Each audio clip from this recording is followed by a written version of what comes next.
उठते बैठते, खाते सोते, सुख में दुख में, अभाव में बाहुल्य में, उपेक्षा में, श्रद्धा से भक्ति से अभक्ति से, कोलाहल में एकांत में, स्वप्न में जागरण में, तुम केवल मेरा नाम स्मरण करना।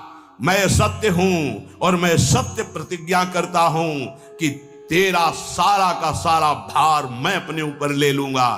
तुझे कुछ सोचने की जरूरत नहीं, मेरा प्रेम हर समय तुझे घेरे रहेगा। तू सदा के लिए निश्चिंत हो जाएगा। तू नाम जप कर देख, मैं और तू एक कर दूंगा। ये ना तू रह जाएगा, ना मैं रह जाएगा। मैं और तू दोनों गायब हो जाएगा, केवल वही रहेगा जो है। और एक प्रण करता हूं तेरे सामने, ये बड़ी जोर की बात। तू यदि नाम में जीवन कर लिया तो तेरी 7 पीढ़ियां जो बीत गई हैं और 14 पीढ़ियां जो आगे आएंगी उनका उद्धार कर दूंगा। अगर 21 पीढ़ी, 7 पीछे की 14 आगे की, यदि तू नाम में हो गया तो याद कीजिए, एक बार परीक्षा में पास हो जाइए। आपके सामने है, आप नाम के बदले में ले लीजिए। नहीं, वो तो वस्तु मिलेगी ही जो नाम के बदले में कह रहे थे। नाम तुम्हारा सुरक्षित बचा रहेगा। अरे कुबेर भी जिनके एक सेवक हैं, लक्ष्मी भी जिनकी दासी हैं, उन प्रभु की बात कर रहे हैं। उन प्रभु को अधीन करने वाला नाम है, उसके बदले में कुछ लोगे तो घाटा हो जाएगा। ये बैठा लो तो बोले हमारा काम कैसे चलेगा? कृपा से सब अपने आप व्यवस्था हो जाएगी, आप चिंता मत करो। नाम जापक की लौकिक पारलौकिक सब व्यवस्था का ठेका स्वयं भगवान लेते हैं। योगक्षेमम वहाम्यहम। एक साधारण आदमी कह दे कि जाओ आज से निश्चिंत रहो, मैं तुम्हारी देख लूंगा सब व्यवस्था, तो तुम निश्चिंत होने लगोगे। अनंत ब्रह्मांडों का सर्वज्ञ सर्वत्र सर्वशक्तिमान कर तुम अकर तुम अन्यथा कर तुम परमात्मा बोल रहा है। अनन्यश्चिन्तयन्तु माम ये जनाः परिपासते तेषां नित्याभियुक्तानां योगक्षेमं वहाम्यहम्। और तुम विश्वास नहीं कर रहे, तुम अपने नाम को बेचना चाहते हो। ईश्वर के नाम रूपी धन का संचय करने वाले को पाप नष्ट करने की भावना भी नहीं सोचनी, अपने आप नष्ट हो जाएगा। आग जला दी तो अंधकार और शीतलता दोनों अपने आप प्रभाव से नष्ट हो जाएंगे। तुम्हें मांगने की जरूरत नहीं कि हे अग्नि देवता आप अंधकार को नष्ट कर दें, शीतलता को नष्ट कर दें। ऐसे ही नाम जापक की दरिद्रता, अज्ञान, अंधकार, ये सब नष्ट हो जाता है। विश्वास कीजिए, परम धन जिसके पास नाम है वो भगवान को खरीद लेता है, औरों की तो बात ही क्या। सुमिर पवन सुत पावन नामू, अपने बस करी राखे रामू। भगवान को अधीन कर मान जाओ हमारी प्रार्थना। पाप नष्ट करने का भी विचार मत सोचिए, वो अपने आप नष्ट हो जाएगा। चौथा, अपने आराध्य देव के नाम से बढ़कर और कोई साधन मान लेना, तभी नाम छूट जाएगा। हमारे सेवक जी महाराज ने वृंदावन बाद में आए, पहले वृंदावन प्रकाशित कर लिया गढ़ा जबलपुर में। वो लिख रहे हैं, श्री हरिवंश नाम हमारा जीवन सर्व सुखधाम परम मंगल सर्वस्व प्रदान करने वाला है। श्री हरिवंश नाम नित कहो, नाम प्रताप नाम फल लहो, नाम हमारी गति सदा। हरिवंश नाम बिसरे न छिन, श्री हरिवंश सहाय भल। हरिवंश हरिवंश हरिवंश। तो आचार्य आ गए, निज मंत्र दे दिया, वृंदावन प्रकाशित हो गया, नित्य विहार लीला में प्रवेश हो गया, सब नाम से हो गया। तब आए वृंदावन। अपने परम प्रीतम के नाम के आगे फिर कोई साधन नहीं। अगर किसी अन्य साधन में महत्व बुद्धि हो गई तो नाम छूट जाएगा। नाम सिद्ध करने के ये उपाय हैं, बहुत बड़े महापुरुषों के वचन हैं। हमारे को जो गुरुदेव ने नाम दिया, इससे बड़ा कोई साधन नहीं। सब सेवा आदि चल, पर नाम नहीं छूटेगा। अगर हम किसी अन्य साधन पर मात्र बुद्धि कर लेंगे तो नाम छूट जाएगा। पांचवा, नाम जापक को दिखावा बिल्कुल नहीं करना चाहिए। नाम में एक रोग लग जाता है दंभ का, बनावटी पना। जहां दंभाया तो नाम अंतर ध्यान हो जाता है, दाम्भिक की प्रापंचिक गति हो जाती है, प्रपंच में फंस जाता है। इसकी कई बार संकेत में चर्चा हुई है। ये दंभ बहुत हानिकारक है। प्रभु का नाम प्रभु के प्रेम के लिए, केवल प्रभु को रिझाने के लिए है। अगर कहीं बनावटीपना, दिखावटीपना आ गया, दूसरों को प्रभावित करने की बात आ गई तो दंभ आ जाएगा। यह दंभ बहुत बड़ा आपका परमार्थ नाशक रोग है। ये बड़े बड़ों के अंदर आ जाता है। इस बात का पता लगना बड़ा कठिन हो जाता है कि दंभ आ गया है। इस दंभ के दोष से बचने के लिए किसी महापुरुष के अनुशासन में रहने की आवश्यकता है। इस दंभ को हम विनोद भाषा में कह सकते हैं बगुला भक्ति, दिखावटीपना। बगुला एक टांग पे खड़ा है, ऐसा लग रहा है जल में समाधिस्थ हो रहा है, लेकिन उसकी दृष्टि मछली पे है, वो समाधिस्थ नहीं है। और जहां मछली आई खट्ट से कहा, फिर वैसे ही बैठ गया। जिसकी दृष्टि विषय भोग पर होती है, विषयों पर होती, मान प्रतिष्ठा पे होती है, वो दंभ भक्ति में लग गया, अब वो नष्ट कर देगा। दंभ दोष से बचना बहुत आवश्यकता की बात है। जिसको अंदर से नाटक करने का स्वभाव बन गया है, मान बड़ाई प्राप्त करने के लिए, अपने को सिद्ध बताने के लिए, वो दंभी हो जाता है। दंभी किसी और को धोखा नहीं दे रहा है, वो अपने आप को धोखा दे रहा है। वो बहुत ही मूर्खता पूर्वक अपने धन को खो रहा है। सर्वदर्शी भगवान को भला धोखा कौन दे सकता है?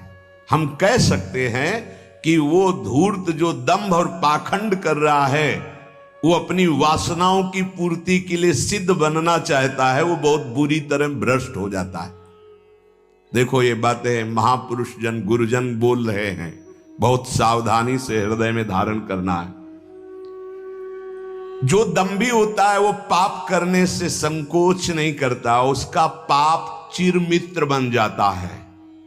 चिरंजीवी मित्र मतलब जब तक जिएगा पाप करेगा। बहुत ये चूक हो जाती है, दंभ नहीं होना चाहिए। गलती हो जाए हम हृदय से स्वीकार करते हैं, आगे बढ़ जाओगे। अब हम तो भजन करते हैं, भजन के बल से सारे पाप नष्ट कर देंगे, या किसी भी तरह का कोई नाटक प्रदर्शन करना, बहुत जोर का दंभ बढ़ जाता है। ऐसे नाटक होने लगते हैं कि लगता है भगवान इनको औषधि की जरूरत है। पक्का दिमाग खिसक गया है, इनको औषधि की जरूरत है। ऐसा शास्त्र सम्मत सिद्ध नहीं होता। खूब भगवदानंद में, ब्रह्मानंद में डूबे हुए सिद्धों के दर्शन किए हैं। दंभ अपने आप को भुलावे में डाल करके नष्ट कर देता है। दंभी को पापों से घृणा नहीं होती, दंभी को दिखावे में बहुत रति हो जाती, जिससे लोग कहें। देखो, जब सच्ची भक्ति करोगे तुम्हें लोग कहेंगे भक्त, भजनानंदी, या कोई महान शब्द से संबोधन करेंगे तो तुम्हें चुभेगा, तुम्हें संकोच होगा, तुम्हें कैसा लगेगा कौन सा पाप बन गया कि मैंने ये बात अपने कान से सुन ली। सच्ची कहते हैं, हृदय जलेगा कि भगवान कौन सा अपराध बन गया है जो सम्मान रूपी विष पिलाया जा रहा है। कौन सा अपराध बन गया जो ऐसे शब्द सुनाए जा रहे हैं, जैसे कोई कि किशोरी जी की बड़ी कृपा, ऐसा हाँ तो अच्छा लगे। जैसे कोई ऐसा सामने सम्मान सूचक शब्द, तो एक अंदर झुलझुलाहट पैदा होती है। क्या तुम तो जानते नहीं हो। अरे जिनकी एक लवलेश कृपा मात्र से उनको देखो, तुम क्या समझते हो? कुछ नहीं है इधर, कुछ नहीं है, पर्दे में कुछ नहीं है, रंग पीछे से पड़ रहा है। अगर वो पीछे का रंग बंद हो जाए तो पर्दा एकदम शांत हो जाएगा, कोई चित्र नहीं चलेगा। ये जो चित्र की विचित्रता है पीछे से है। भगवत प्रकाश आ रहा है, गुरु प्रकाश आ रहा है, उसको देखो। उपासक उसको देखता है, इसलिए सदैव दैन्य रहता है कि सामने तुम्हें पर्दा दिखाई दे रहा है लेकिन पीछे गुरु प्रताप है, पीछे इष्ट प्रताप है। उपासक इष्ट प्रताप को देखता है। जैसे रहीमदास जी का बड़ा यश हो रहा था, वो स्वर्ण मुद्राएं बांट रहे थे, तो ऐसे बांट रहे थे। किसी ने पूछा कि प्रभु आप नेत्र नीचे करके क्यों बांट रहे हैं? तो उनका देनहार कोई और है, देत रहत दिन रैन, लोग भरम मोह पे करें, तासो नीचे नैन। देने वाला तो कोई और है, उससे कोई जय जयकार कर नहीं रहा। मेरे नेत्र इसलिए नीचे हैं कि देने वाले को देख नहीं पा रहे हो, लोग भरम मोह पे करें कि रहीमदास जी बांट रहे, इसलिए मेरे शर्म के कारण नेत्र नीचे। देनहार तो कोई और है जो रात दिन दे रहा है। ऐसे दाम्भिक की बड़ी दुर्गति होती है। परमात्मा मिलन का ये जो संयोग बना है, बहुत अनंत जन्मों के बाद कृपा हुई है। अतएव इस भयंकर दोष से उपासक को बचना चाहिए। बनावटीपना, दिखावटीपना, मान प्राप्ति के लिए सिद्धपना दिखाना, बिल्कुल ये दंभ लग जाएगा। छठवां, जो सच्चाई से भजन करने वाले भक्तजन हैं, जो संयमी जितेंद्री मनोनिग्रही हैं, जो कर्तव्यशील हैं, जो शास्त्र के अनुसार चलते हैं, नाम जापक को ऐसे संतों का संग करना ही चाहिए। तभी आपके नाम में रुचि होगी, तभी नाम जप आपका बढ़ेगा, तभी नाम जप आपका पचेगा। भजन न होई संग बिनु, भजन बिना नहीं प्रेम। भगवत प्रेमी महात्मा जो सच्चे ईश्वर भक्त हैं, जो सदाचार परायण हैं, जो संयमी हैं, जितेंद्री हैं, जो धर्मशील हैं, जो शास्त्रों की अक्षरशः आज्ञा का पालन करते हैं, ऐसे भक्तों का, ऐसे संतों का संग करते रहना चाहिए, जिससे हमारा नाम जप बढ़ेगा और नाम जप बचेगा और नाम जप पचेगा। सातवां, नाम जापक को किसी भी संप्रदाय या धर्म की निंदा नहीं करनी चाहिए, कभी किसी का तिरस्कार नहीं करना चाहिए, और संप्रदाय के झगड़े में भी नहीं फंसना चाहिए। पक्का ये भगवत प्राप्ति के मार्ग हैं, झगड़े के मार्ग नहीं हैं। ये एक संप्रदाय दूसरे संप्रदाय की निंदा, एक वैष्णव दूसरे वैष्णव के प्रति दोष दर्शन, अरे ऐसे देखते मानो दुश्मन हो। अरे भाई, उसी प्रभु को तुम राम मान के भज रहे हो, कृष्ण मान के भज रहे हो, शिव मान के भज रहे हो, शक्ति मान के भज रहे हो, विविध नाम रूप आप उनके भज रहे हो, तो मेरे ही तो प्रभु हैं, फिर झगड़ा किस बात का? हमारी तो यही समझ में नहीं आता कि झगड़ा किस बात का होता है, निंदा किस बात की होती है। हम राधा बोल रहे हैं, वो माँ बोल रहा है, वो कृष्ण बोल रहा है, वो शिव बोल रहा है, लेकिन परमात्मा तो एक ही है ना। उसी परमात्मा के विविध नाम है, चाहे जिस नाम से पुकारो। अगर ये ज्ञान नहीं तो उपासक किस बात के हो, झगड़ा किस बात का? ये महापुरुषों से सुना है, आपने भी सत्संग में सुना होगा ये कि माया प्रपंच का उलझा हुआ सूत है 50 ग्राम, और ये शास्त्र और संप्रदाय का उलझा हुआ सूत्र है 100 मन, जिसे सुलझा पाना बड़ा कठिन होता। देखा है, जो संप्रदाय की कट्टरवादिता के अंतर्गत हैं, वो सदैव निंदा ही करते रहते हैं, कहीं भी बैठे उनका विषय ही होता है आचार्य और वैष्णवों की निंदा करना। ये संप्रदाय नहीं सिखाता। तुम अपने खुद आचार्य की निंदा कर रहे हो, इष्ट की निंदा कर रहे हो, तुम जानते ही नहीं तुम्हारा ही इष्ट और आचार्य सब रूपों में है जिसकी तुम निंदा कर रहे हो। तुम्हारा ही इष्ट आचार्य कैसे प्रसन्न हो जाएगा? एक गाल में चंदन लगाओ, दूसरे में थप्पड़ मारो तो ये पूजा कही जाएगी? वही सब रूपों में विराजमान है। नाम जापक किसी भी संप्रदाय के झगड़े झंझट में ना फंसे। प्रिया प्रीतम, आचार्य वचन, गुरुदेव का मंत्र, नाम उपदेश, बस इतने से मतलब है। हम अपने आचार्य को बड़ा कह के दूसरे अपने ही आचार्य स्वरूप की निंदा करेंगे तो हमारे आचार्य का त्याग हो जाएगा अपने आप। थोड़ी सी बात में समझना। हरिराम व्यास जी महाराज जरा सी बात कबीरदास जी के प्रति बोल पड़े कि वो तो नित्य रास विलास रस को क्या जाने, वो तो निर्गुण निराकार है, भगवान के शिव पास। हल्का शब्द जरा सा हो गया, वो रस की गरूरता में बोले, निंदा नहीं की। जैसे अपने लोग इस श्लोक में बोल देते हैं, संभाव्योपि विरंचि नारद शिव स्वयं भुवाद्यैर्नया। हमारी प्रिया जो की जो दास्ता का रस है वो सुखदेव जी, भगवान शंकर आदि भी आदि। ये कोई निंदा नहीं हुई, इस रस की गरिमा, उस रस की एकांत प्रियता, बस अंतर पड़ गया। लीला बंद हो गई हरिराम व्यास जी की। गुरुदेव हरिवंश महाप्रभु से कहा, प्रभु अब तो जी नहीं सकते, जो लीला चिंतन चल रहा था वो बंद हो गया। तो उनका हरि के किसी लाडिले का अपराध बन गया। तो उनका, प्रभु आपका आदेश था श्याम श्यामापद कमल संग सिरनायो, तो आज तक किसी वैष्णव का अपराध ऐसा तो नहीं नहीं, लीला बंद ही होती है वैष्णव अपराध से। तो कहा, प्रभु क्या ये अपराध माना जाएगा कबीरदास जी के प्रति? बोले हाँ, तुम क्या जानो कौन महापुरुष किस भगवान के आदेश से रस में रंगा हुआ है, ये तो अपराध ही है। तब यमुना किनारे बैठ करके विनय की रोए तो कबीरदास जी यमुना जल से ही प्रकट हो गए।